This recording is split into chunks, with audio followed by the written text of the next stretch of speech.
Welcome. My name is Jean Moroney. I'm president of Thinking Directions, and I am here today with my colleague Jeff Brown, who is a certified nonviolent communication trainer. He's been a certified trainer since 2005. Hello, Jeff. Hi, Jean. I'm pleased that you refer to me as your colleague. I consider that an honor.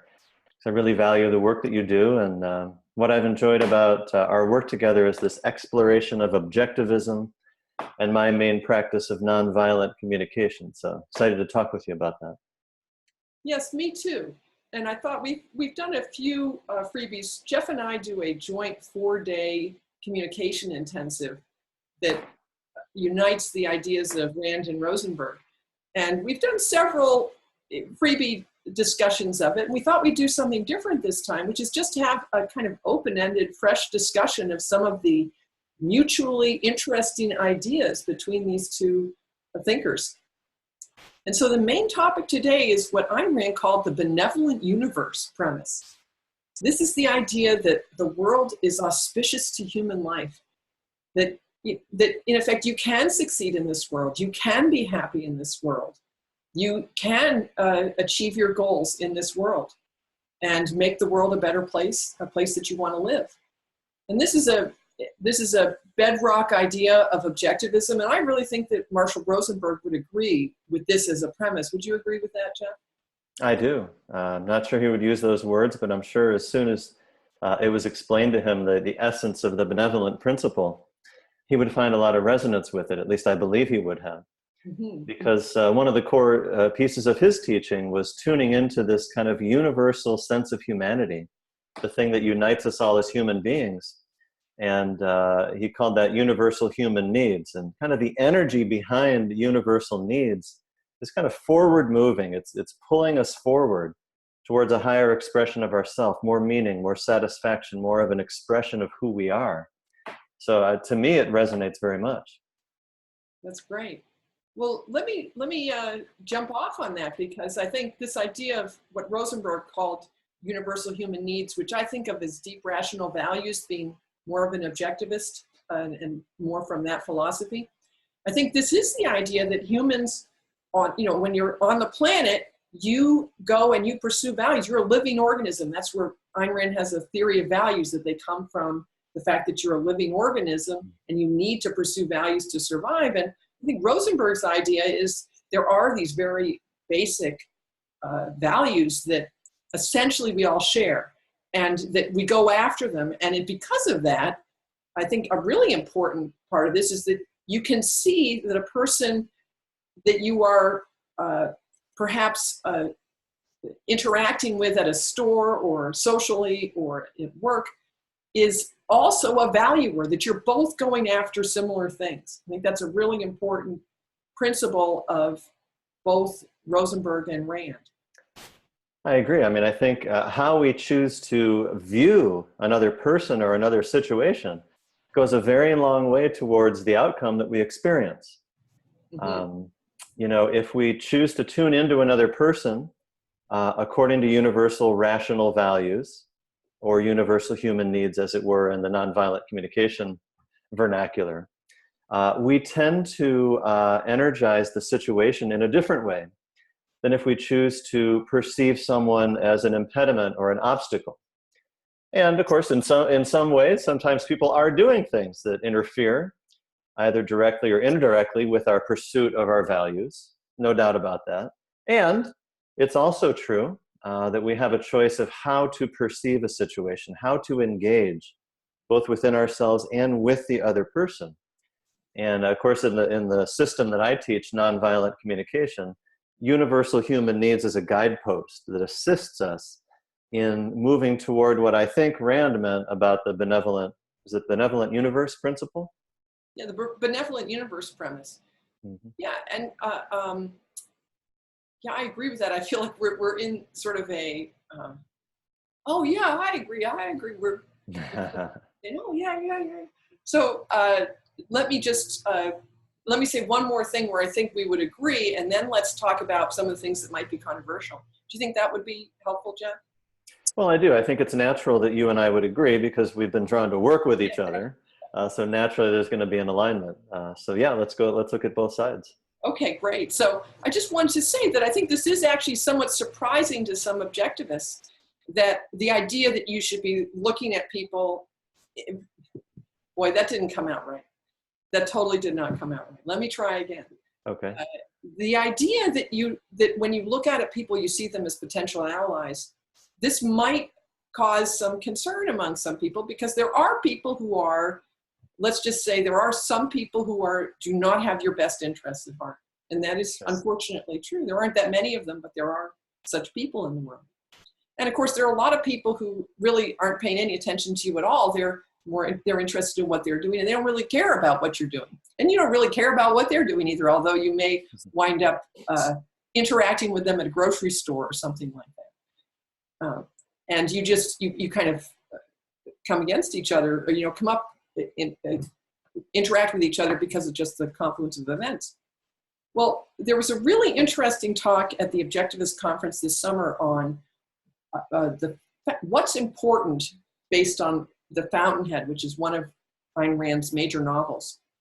And this is the 75th anniversary of The Fountainhead. And so Greg Salmieri, a professor of philosophy, was talking about how the hero in The Fountainhead, Howard Rourke, has a different attitude toward other people than his friends, who are also really great people and are producers and are very, exhibit a lot of virtues.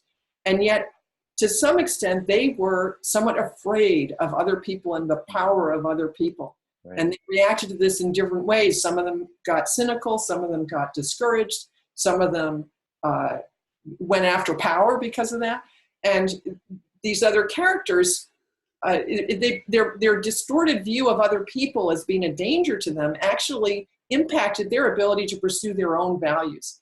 And that's the connection that I really wanted to bring out here in talking with Jeff, because I found the Rosenberg's method, the nonviolent communication method, which I brand under rationally connected conversations, really helps you in a moment to see the value in someone, even if you think that they're behaving improperly or irrationally or unsuitably. And I wonder, could we talk about how that works, Jeff? Could we bring up an example and talk about how that works? Well, I might need to think a moment about an example, but I just want to say I really resonate with the main point, or the main purpose behind choosing to see someone as an ally, or choosing to tune into them in a particular way, is not to do them some kind of a favor. Right. It's to hold on to our own power. Yes. It's so that we don't, squander our own life energy, yes. Resisting, defying, rejecting, getting into defending ourselves against this other person. It's like we enter their energy field, and then we become, at their affect. Right. Whether Marshall Rosenberg would often talk about never submit or rebel against a person who's doing something that you don't like, because either way you're giving up your own power. And if we want, that ties directly into Ayn Rand's idea of independence. The idea that you are the sovereign being, you are in control of your life, and you want to focus on reality and gaining values, as opposed to being focused on getting approval from other people, which would be the submit, I think, or getting power over people, which would be the, what was the word you used? Rebel. Rebel. Yeah. I mean, a further clarification to this that we teach in nonviolent communication is the use of power. Yes. Is a very key element of how we engage, quote unquote, non-violently. And that is that we can use our power over other people to try to control, manipulate them. Or we can use power under, which is we submit, we acquiesce, we give up our own power to another person. And the aim that we have is to use power with. That is that we engage with our full power, with our full authenticity, but in a way that also recognizes other people's power. We don't try to dominate or control them, or allow them to dominate or control us. That's just two sides of the same coin that's not going to end up well. So we search for an often elusive point of power with, where we fully express our own power and purpose, but without actively interfering with another person's. And that's kind of tricky, because we don't see a lot of examples of that. Yeah, and that's the idea of uh, individual rights, that other people do not owe you something. You want to actually find a way to cooperate with them voluntarily. And this is, I think, so important. If someone doesn't share your values, okay, I think the appropriate approach is, okay, live and let live. You can go on your way. But if there is some area of shared value, if you two can cooperate together, oh my goodness, the things that are possible. I mean, we live in the 21st century. You know, if we didn't have cooperation with other people on a global scale, we wouldn't have the kind of lifestyles that we have now. I mean, if you think about what you can do to maintain yourself by yourself or with just one or two friends, you're talking about subsistence farming, and you're talking about a life of drudgery. Whereas when we actually can come together, form corporations where we work together to create products that are of value to people, or trade with other people, it's amazing what people can do with the division of labor and voluntary free trade. It's astounding if you really think about it. If you look back at human history and how fast that we have accelerated the growth, here we are sitting in Ithaca, New York, and Naples, Florida. Is it Naples? Yeah, that's right. Using a technology called Zoom, which wasn't available 5 or 6 years ago. And people will be coming together at this intensive in Orange County, and just all the things that go into making all of that possible in our lives. There's actually a stunningly enormous amount of interdependence and synergy already happening. It's easy for me to get caught up in the places of non-synergy. A lot of my work has been identifying conflict and working with conflict, which has a lot to do with resistance and defensiveness and defiance. But I think it's true. There's an enormous amount to be celebrated and acknowledged about this interdependent world we live in. Yes, I agree 100%. I quibble a little bit over certain words that Rosenberg uses. Interdependent is one that it means something to me that I don't agree with. I'm not sure that it means it to him, but I would use just cooperation or just trade. And I do think that there are tremendous connections between people that way. Well, speaking of that, one of the things that you and I have spoken about over the few years we've worked together is on the face of it, objectivism and nonviolent communication do not necessarily appear to have a lot in common. That's right. In fact, superficially, they could seem at odds with each other to a whole lot of people. And it could potentially be at odds depending on how you look at it and how you practice it. My sense is that both you and I share a common goal, which was to explore wisdom where it exists and find places of overlap and potential synergy. Each practice has its own value and its own followers and people who take it in the direction that works for them. But we have been exploring this interplay and this complementarity, which kind of excites me. Would you agree? I agree. I think that there are actually some really fundamental things that they share. The superficial things are things like Ayn Rand has a statement. She says, judge and be prepared to be judged. And judging when you read the book Nonviolent Communication, it really seems like judging is not a good thing. Now, that's not exactly right. That's a superficial understanding, as I understand it, of what Rosenberg said. He's not anti-judging, but he said, but you do need to be very careful about it. Would you say that? Well, the next level down, it's true that Rosenberg sees what he calls moralistic judgment, which is another word thing that we might get hung up on. But he differentiates. There's two different kinds of judging. Right. There's the judging that tends to antagonize other people because it's about making them wrong, punishing them, blaming them, criticizing them. That's the type of judgment that tends to stimulate people to get in your way of pursuing your values.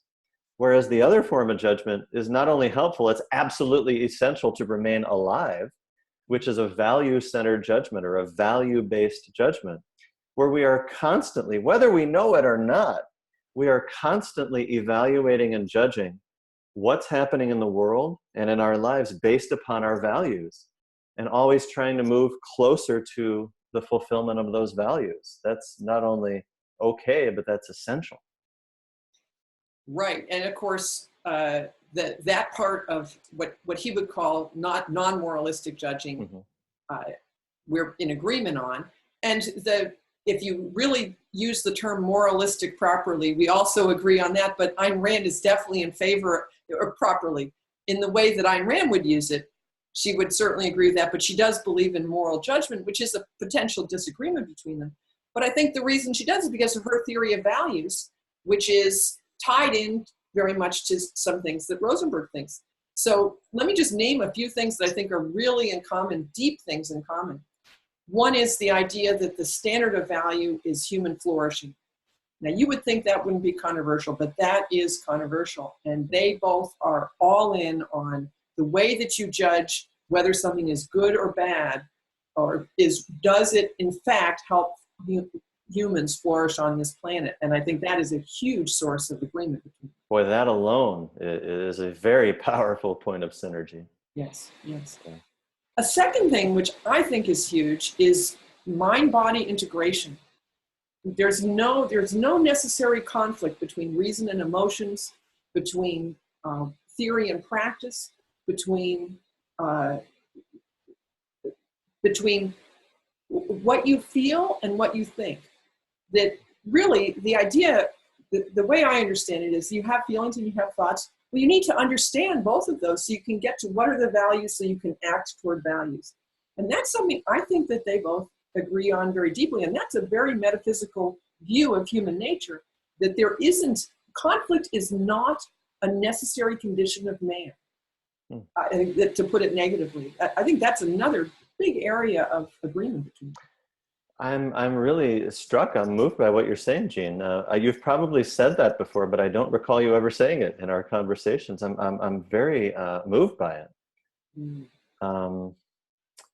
There's something about the divisions that we create, the dichotomies, the false dualities in our thinking. Yes. That really impedes our fulfillment of our values and needs, a sense of happiness. And it's actually breaking through, melting, dissolving these false dichotomies, false dualities, unnecessary dualities that breaks us through to a place of freedom.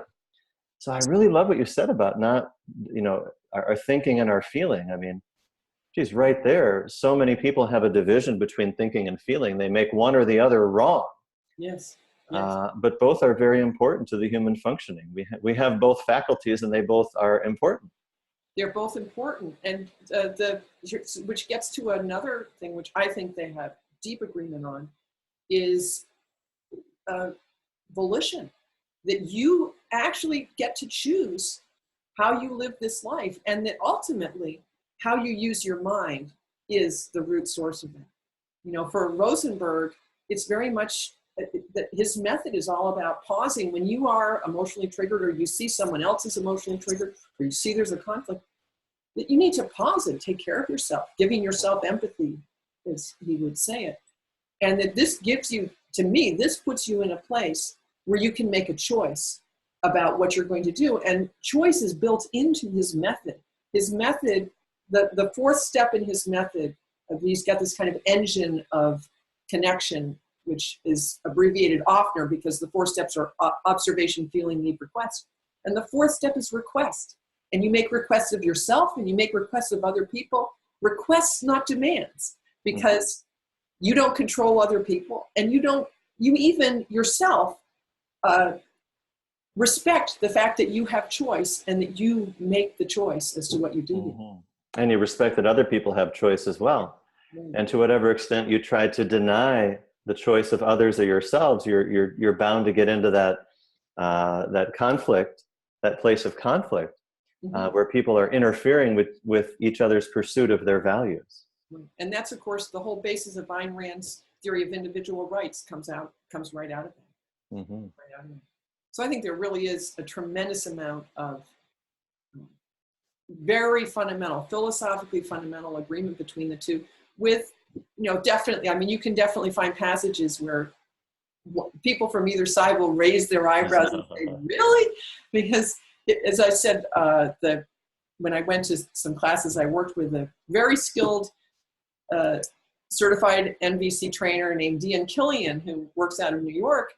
And I remember going to a class that she gave, and most of the people attracted to NVC were excited about Occupy Wall Street, and I was excited about the Tea Party. It's like it was very clear I came from a different political perspective from most of the other people in the class, actually. Sure.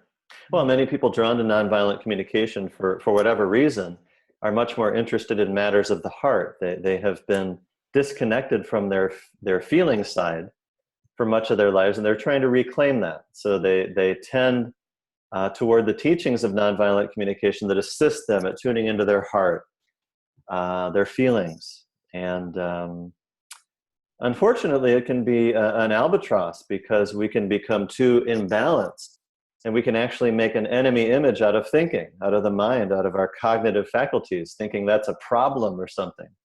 And it's a very unfortunate outcome when people make that split within themselves. The true practice of nonviolent communication, as I know it, is we don't make an enemy out of anything. When we make an enemy out of something, we lose power, because then we need to invest our energy to maintain that enemy image and be prepared and poised to punish at any moment. So we're preoccupied with that. And it's more about freeing up our energy, tuning into the choice that we have to keep as much of our attention as possible focused on the pursuit of our values. Exactly, and it is very freeing, I do think. So why don't we talk a little bit about how the workshop works? So we've done a number of these 4-day intensives. Probably the last one, if people want to throw money at us to do another one, we'll do another one. But the last one is going to be August, oh dear, I should have put this on a little cheat sheet. August 27th to 30th in Santa Ana, California. This is 2018. And let's talk a little bit about how we run that. I guess I do the first day. The first day is conceptual, and it's geared toward people who are either Ayn Rand fans or really come from the logical side. As Jeff said, most of the people who are attracted to the existing NVC workshops tend to be looking for the heart side. And I'm really catering to people who are really coming from the logical side and maybe a little bit skeptical of all of this touchy-feely heart stuff. And so I make the logical case on the first day for why this is really necessary. And I'll give you the thumbnail sketch. If it comes under this idea of cooperation, if you want to be able to cooperate with other people, you need to be able to communicate with them without misunderstanding, and you need to be able to establish trust so that you can actually objective trust. So you can have a cooperative undertaking with them where you know what they're going to do and they know what you're going to do, and you can actually get that synergy of the two of you working together. And if there is any, if either of you do get triggered in any way, that actually can really undercut both trust and communication. And so you need a way to do first aid. And the first thing is you need to take care of yourself. It's definitely a put on your own mask first situation. And what I found is that Rosenberg's method, I know a lot of methods for introspection, for calming yourself down, where you go off to your desk and you spend between 5 minutes and 30 minutes or maybe 3 hours, and you can totally ground yourself.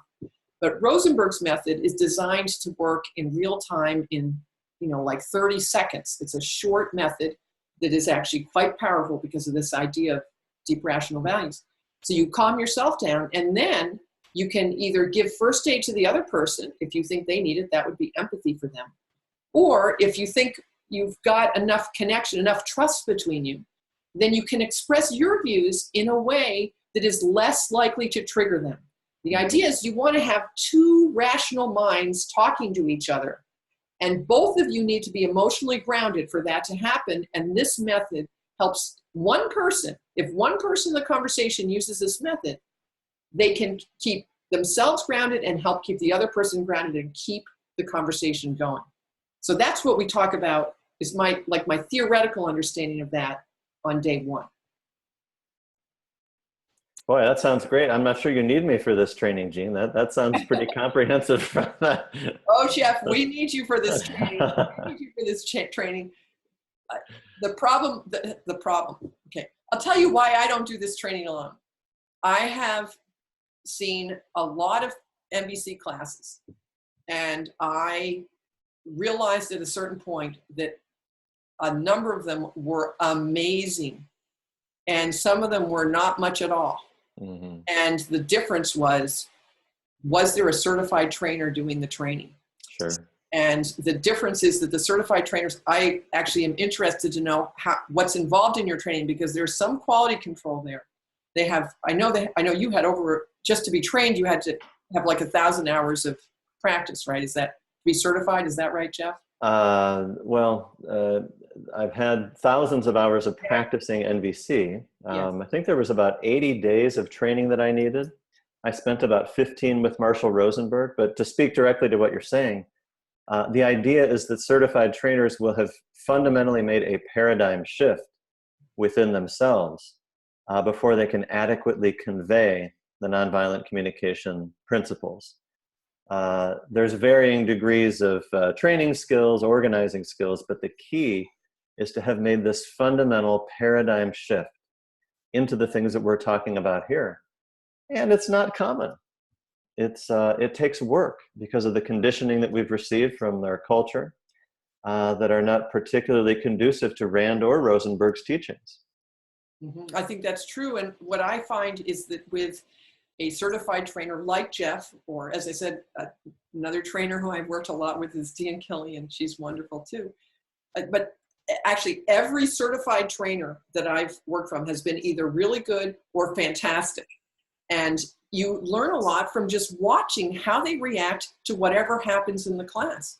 This is the other reason why it's a 4-day class. I talked with Jeff about, well, how much time do we need?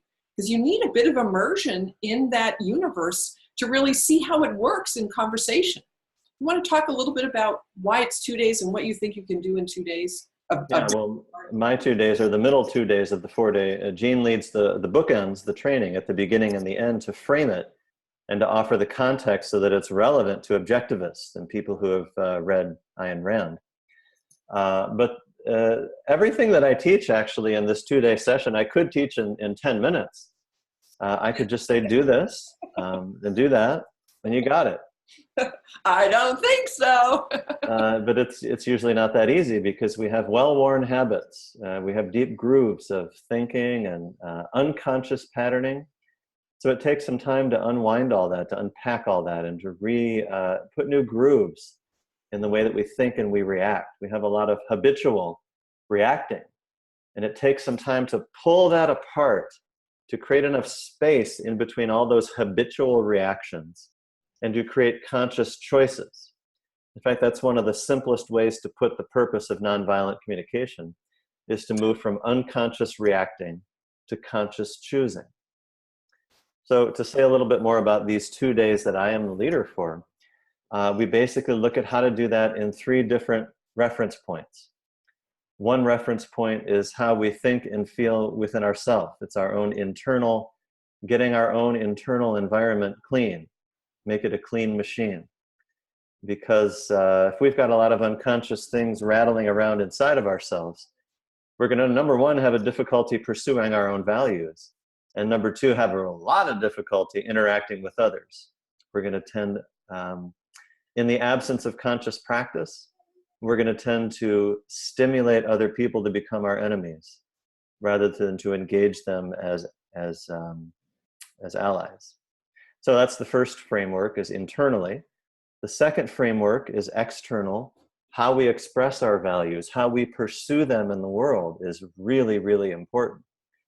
And the essence is we want to do this boldly and unapologetically, but in a way that does not stimulate defensiveness or resistance. So it's called authentic expression of our values. There's a particular way to do this that's an art form that requires a bit of practice so that we don't fall back on old habits.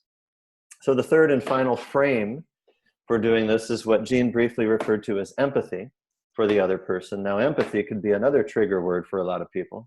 Mm-hmm. You start talking about empathy, I'm guessing that a lot of objectivists would have the hair stand up on the back of their neck. Now, wait a minute.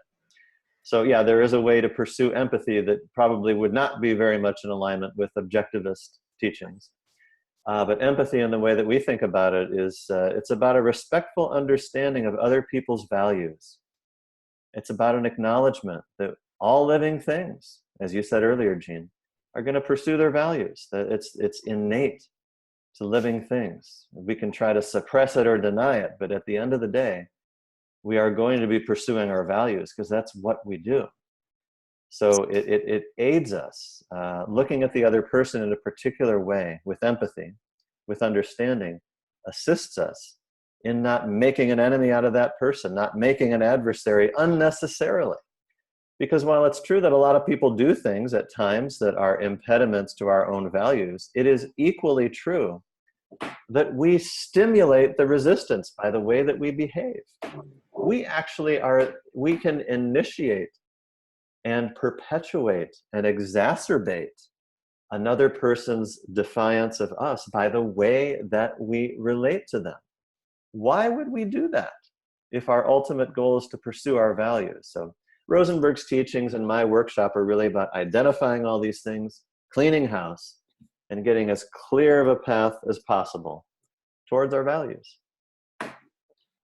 Yes, and I have to say, Jeff really is a phenomenal teacher. I learn as much about how to teach a class as I do about how to do MPC when I watch him. And he has methods that actually are taught by other people in the MVC community, but it's cards are put down on the floor to help you learn the process and do it in real time.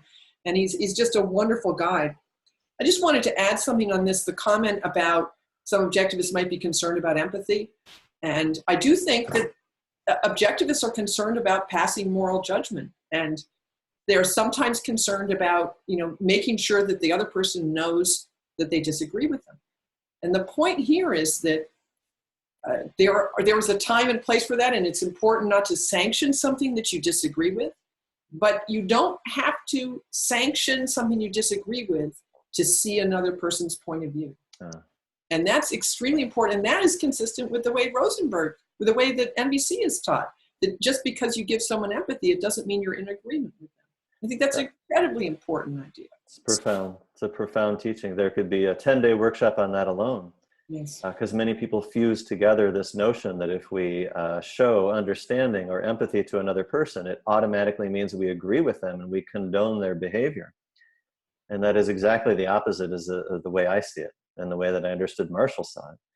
Actually, having empathy paves the way for an authentic expression of our values and what's important to us. And they work part and parcel together about creating relationships that actually work in the world. In Ayn Rand's words, it's selfish. It's rationally selfish. Yeah. Which again is not necessarily the word that Rosenberg would use for it. It's not the word, but I find it completely coherent. Completely coherent. One time I heard Marshall say, never do anything for somebody else. You're always doing something for yourself. Don't kid yourself. And what he wanted us to look at is that we're always acting in observation of our needs or values. Needs and values are very, very similar, I would say. So let's not kid ourselves about that. And yet, if you don't pay attention, you actually do act against your own taught values. I mean, that's what Ayn Rand would say is people are not automatically selfish. It takes a lot of work to be rationally selfish, to actually figure out what is in your interest. And this is an example of that. It takes work to figure out what is the value of other people and how to find that mutually beneficial connection and to be able to stay grounded so you can find it. That all takes work. It doesn't happen automatically, even though it really is in your interest to do it.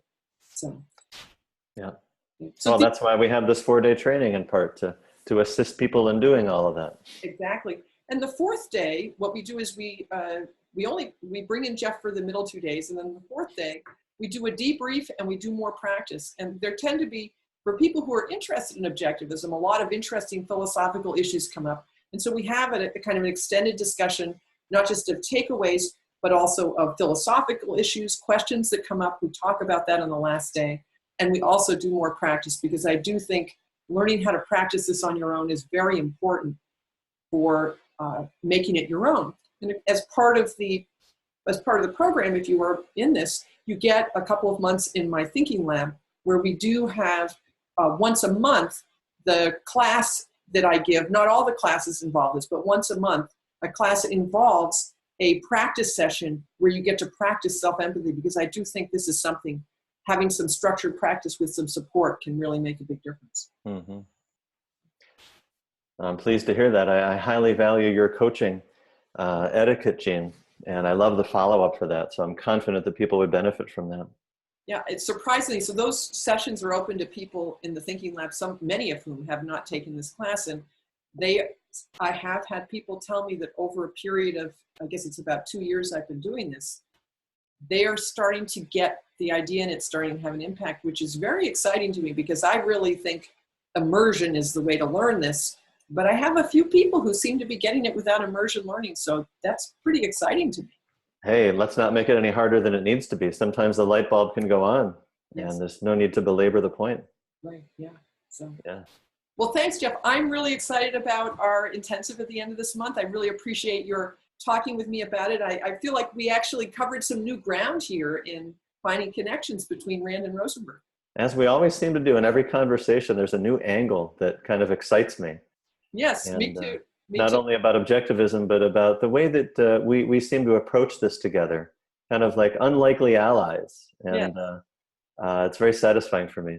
Yeah, it gives you hope for the world, right? It really does. I thank you. So if anyone didn't notice that, who's watching this, who's still with us, what Jean did is an example of a moment of empathy where she empathized with my experience, and my energy went way up, and I felt even more connected to this purpose. So I appreciate just that momentary comment, Jean. Yeah, thank you. I'm thrilled. That was unintentional, so I am learning some of this. Yeah, this has become more embedded than what you thought, maybe. Exactly. Of course, the line went through my head, oh, I should have been giving him empathy earlier in this call. But oh, why did it take me this long? My goodness. I waited to the last moment. What was I thinking? Well, so clearly I'll learn something at this intensive too. So. Yes, and I just find rationalism and the values to be so refreshing in my life as a compliment to NVC, and just it's wonderful. Okay, all right, great. Okay. All right, well, so shall we draw a line here? Sounds great. I hope somebody who's watching this, I get a chance to meet you in Orange County later this month, and or encounter you some other time. And thanks, Jean. Thanks, Jeff. All right.